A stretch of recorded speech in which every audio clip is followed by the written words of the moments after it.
All right, today's game we have Paul Morphy versus the Duke and the Count. And this is the Opera House game from 1858. E4 best by test. Paul Morphy and, of course, everyone's favorite player, Fischer. E5, two flags in the center of the board. Both are great moves. We got a flag here for white. White bishop looks out onto the board. Queen looks out onto the board here.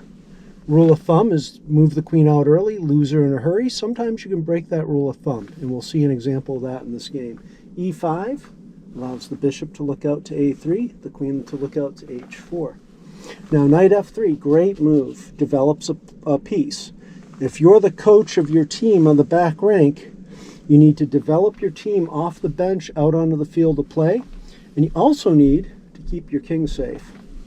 Now, this piece, having moved here, looks at the pawn, threatens it, looks at these squares, guarding against the queen coming out. It also looks at this square as well. This also gets the knight out of the way, so that eventually, once the bishop moves, the king could castle, potentially to the king's side. Now here, this move is played. This is a Philidor's defense. It's not the best move. Perhaps the best move here would be knight c6. But the Count and the Duke opted to play d6, the Philidors. And so right here, Paul Morphy attacks the center.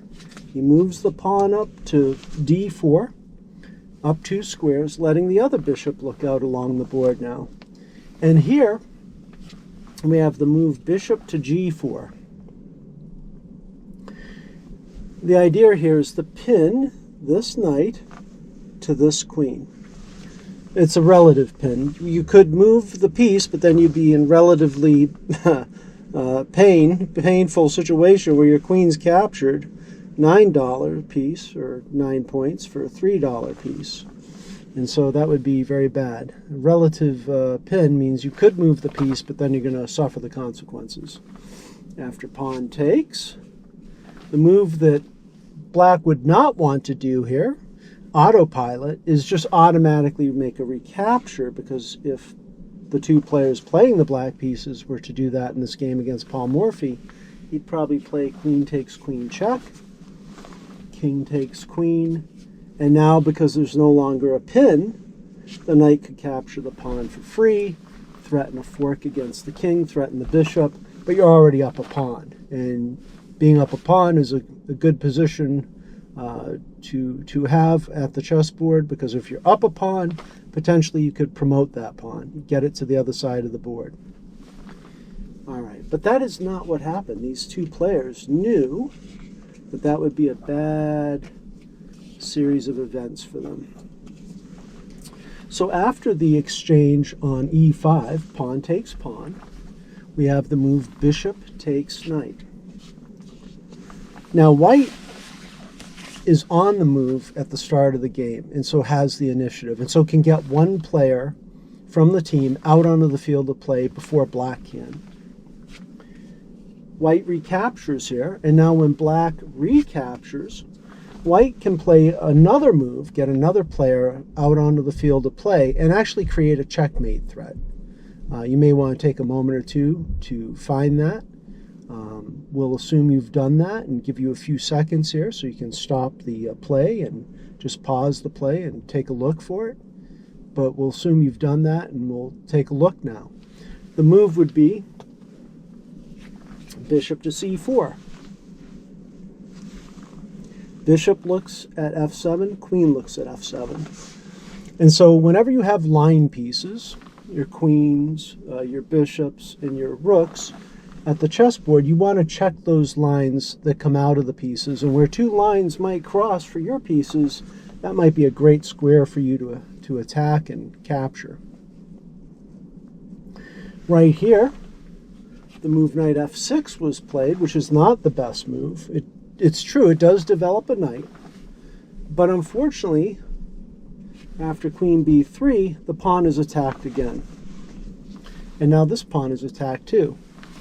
That was the problem with bringing that light squared bishop out early and exchanging it off. Now the light squares are very weak. This is interesting. There was a rule of thumb broken about bringing the queen out early. Well, it was a recapture, maintained a good healthy pawns on the king's side. It created a threat once the bishop came out. And then we break the rule of thumb about moving any one piece twice before moving each piece once. That's the rule of thumb that can get broken. Here it's a good idea to break it because you actually set up a checkmate threat and you're threatening to win material. In the game, the move Queen E7 was played. If instead I had protected this pawn like this, if I were playing black or you were playing black, if we had done that, either square the king goes to would result in a checkmate. That'd be a bad day at the office.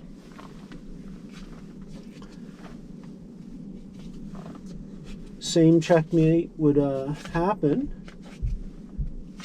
if black had captured this yummy delicious pawn right here on e4. Again, the bishop captures the pawn with check. The bishop is immune to capture because it's protected by the queen and only the king looks at the bishop. King steps up. And the queen zooms into action, gives a check the king can't get away from, and all the squares around the king are denied to that king. There are no liberties. This square, a c7, has a pawn on it. The queen looks this way. The queen looks at this diagonal, right through the king to c8, looks up and down the d file, and is protected by the bishop. So it's check and mate. Game over.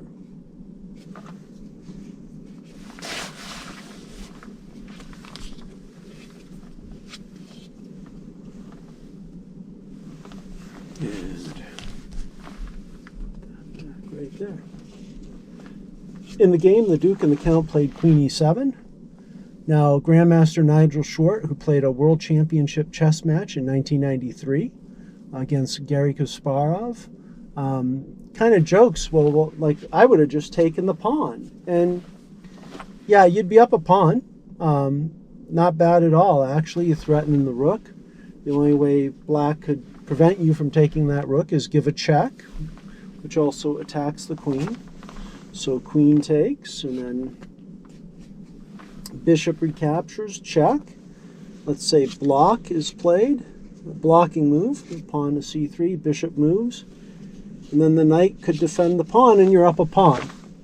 Morphy was a very attacking player, and he liked to play for combinations, so we suspect this is the reason why he didn't just cash in and grab that material at this point in time. He instead elects to go back to developing his team. And so that means getting his players off the bench here, out onto the field to play, so he gets this knight up here. Well, that gives the players of the black pieces, the Duke and the Count, a chance to defend this pawn now, so they just move this pawn out of the way so the queen can look at the b7 pawn. Morphy gets yet another piece out onto the field. Another player off the bench. Bishop g5 pins the knight to the queen. I move the $3 piece and I lose the 9-point piece, the queen, for $3. Not a great trade. Right here, this move is a mistake. If we look at the black pieces here, we can see the rook on a8, the knight on b8, the bishop still on f8, the rook on h8. They have not taken to the field. We have lots of players out on the field for the first player, Paul Morphy, in this game. And black's development is not so great. We've already got a pin here. This piece can't move. The queen's not on such a great square. And so Paul Morphy felt like he could give up the knight, a $3 piece, for $2. And after the recapture, Paul Morphy played the move bishop takes, check. And so he's got his line pieces doing great work. The only line pieces Paul Morphy needs to gamefully employ in this game are the rookie cookies in the corner. Here's the other one on h1. So how do we get the rest of our team into this game? That's an interesting question. After knight b to d7, you might ask yourself, well, how can I get another attacking piece into this game? And give yourself a few seconds or a few minutes, pause the video, and think about what the best move might be here in this position. Okay, we'll assume you've done that and you've had time to look at the position. Well, one of the best ways to bring another player out into the field of play is to just castle queenside. And this rook immediately attacks this knight. So now we have an absolute pin. This knight absolutely must not move because you can never put your own king in check. So the duke and count cannot move that knight. They can defend it, however. Now, if this was a bug house game, you could put a knight right here for checkmate, but it's not a bug house game, it's chess. But this does tell you that this is a pretty bad situation we got here, where this king is just all entombed by his own pieces, and the white pieces have all these great lines, just these great lines, and black is still playing 2 pieces down.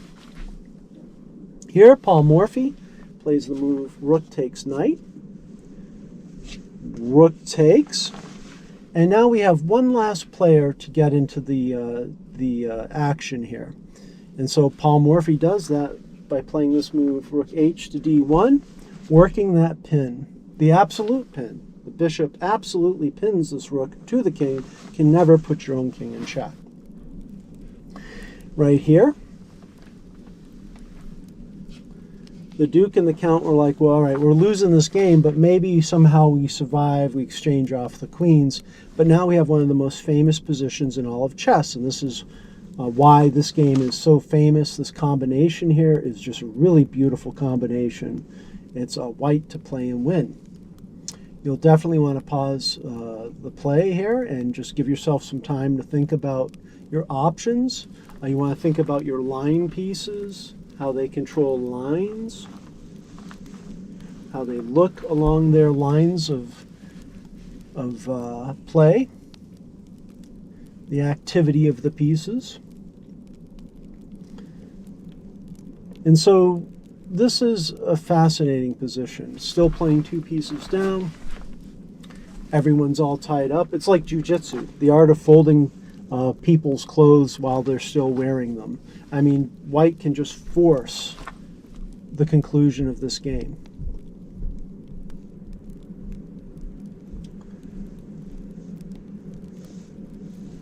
And we have given you enough time. If you needed more time, hopefully you pause, but we're about to resume. So the first move is bishop takes check. This gets the bishop out of the way of the queen. It's a forcing move, absolutely most forcing a capture with check. Can't ignore check. Knight takes. Now, this is really a beautiful move here. The pieces have values at the start of a game. When you have the start position, it's 9 points or pawns for a queen, $9. It's 5 for a rookie cookie. It's 3 for the bishop or the knight. These values change as the position evolves on the chessboard.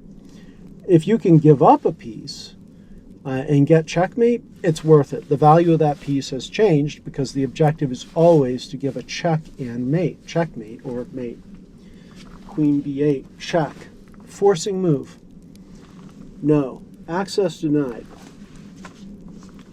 But, can I block? No. Can I run away? No. I have to capture. And the coup de grace here is the move, rook to d8. The last 2 pieces, the bishop and the rook, 3 pieces with the king, but the last 2 pieces attacking the black king get the job done.